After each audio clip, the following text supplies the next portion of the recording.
O'zbekiston Respublikasining 2024-yil 24-dekabrdagi soliq va byudjet siyosatining 2025-yilga mo'ljallangan asosiy yo'nalishlari qabul qilinganligi munosabati bilan O'zbekiston Respublikasining ayrim qonun hujjatlariga qo'shimcha va o'zgartirishlar kiritish to'g'risidagi 1014 sonli qonuniga asosan 2025-yil 1-apreldan tarkibida shakar yoki boshqa shirinlantiruvchi yoki xushbo'ylashtiruvchi moddalar mavjud bo'lgan va iste'mol qadog'iga qadoqlangan gazlanmagan ichimliklar 1 litr uchun 500 so'm miqdorida aksiz solig'i joriy qilindi.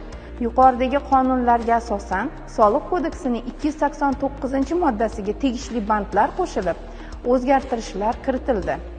Mazkur turdagi ichimliklar ishlab chiqaruvchi tashkilotlar tomonidan aksiz solig'i hisob-kitob qilishda hamda hisobvaraq fakturada aks ettirishda e'tibor berish lozim bo'lgan holatlar jumlasiga quyidagilar kiradi. Ishlab chiqarilayotgan aksiz mahsulotlarini qaysi davrda realizatsiya bo'lsa, mazkur davr bilan hisobvaraq shakllantirish.